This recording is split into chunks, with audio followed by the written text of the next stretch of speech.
You probably heard about probiotics on commercials, magazine pages, and in the grocery store. Should you be including them in your diet? That's one topic we're covering today as we imagine better health with CHI Health. Dr. Bob Kizer is a CHI Health Gastroenterologist. Welcome back, Doctor. Good to see you. Good to be here. Thanks so You much. betcha. You know, when my son was born, this was 6 years ago, that's when I first started learning about probiotics, right? But I think as time has gone on, it seems like we hear more about them. What are they? So probiotics are living organisms that, when taken in appropriate amounts, can help health. So fairly vague description. We generally think of them as they relate to what's called the microbiome, the huge amount of bacteria that lives in our colon. We have about 2.5 pounds of bacteria in our colon, and the number of bacteria cells outnumber the number of human cells. And we believe there's a big interaction between this bacteria in the gut and our own bodies. And the idea is that, can we take something to manipulate this bacteria in a way that makes us more healthy? And so that's what probiotics are supposed to do. So we see people, you know, like dancing around in yogurt commercials. I mean, they're everywhere. There's a lot of talk about them in the media. Most people think, oh, this is something that I need. Is that true? Well, not specifically. Now, we're very early in understanding this. Now, anytime anybody can take an opportunity to sell you something that it sounds, hey, easy, take this, you're going to be healthy, people are going to jump all over it. But we're very early in our understanding of what these probiotics actually do. Can they help? Can they hurt? Right now, we have some studies that suggest a role in a few limited conditions. They may reduce diarrhea when taking antibiotics. They may help specific post-surgical conditions. But in terms of if you're a healthy person doing well, are they going to help you at all? We have no scientific data that says that one way or the other. So what do you tell your patients then? I mean, because there's nothing certain about probiotics. Exactly. So I think that in 5 to 10 years, we're going to know enough where we can say this is how we should specifically use these to promote health.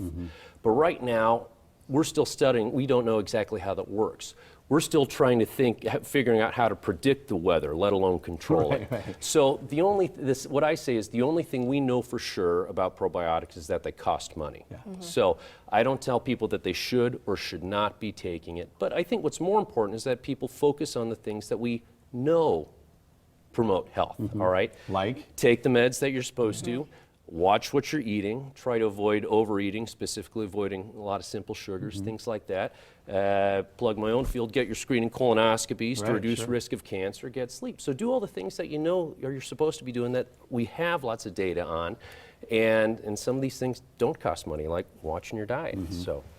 But it sounds so much easier sometimes to just say, I don't need to watch my diet, I don't need to exercise, I'll just take this. Look at Erin Andrews, she looks great. If I take this, I'll be great. And I think we all want an easy fix. I sure would love one.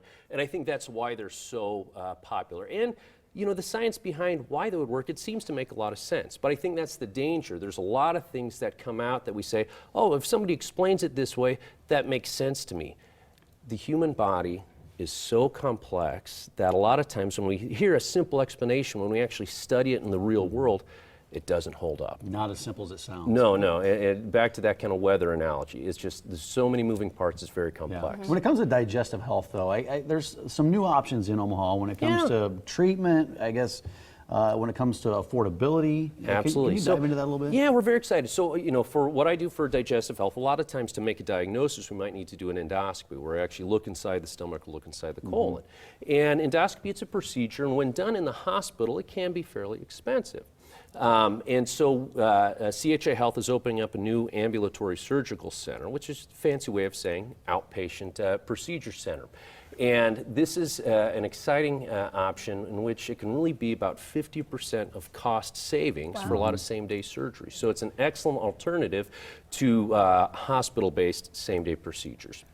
And so it's a good place not only to get your diagnostic endoscopies or colonoscopies, but we're using a lot of the different surgical specialties, a lot of gynecologic, orthopedic, ear, nose, throat, and so it's pretty exciting that we're able to offer that to our patients.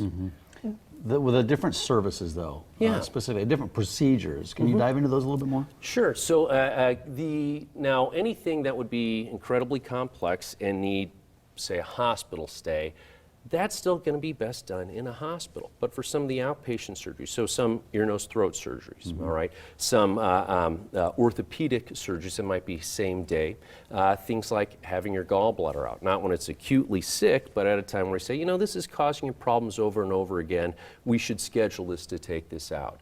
And certain eye procedures, anything that is unlikely to need an overnight stay, we're going to be able to provide that option. And so it's not that you just show up and say, hey, I'm here, can I sign up for gallbladder? But this is something as you work with either your gastroenterologist, your primary care, and your surgeon, if it's determined that you would benefit from a surgery, this is an option where it can provide significant cost savings, but still excellent top-notch care. You mentioned the low cost, so people might say, hey, what's the trade-off here? Your staff is completely state-of-the-art. Brag on some of those people that'll serve the patients. It's the same staff that have been providing excellent care throughout the CHI system for years. These are the same doctors, the same nurses, the same staff.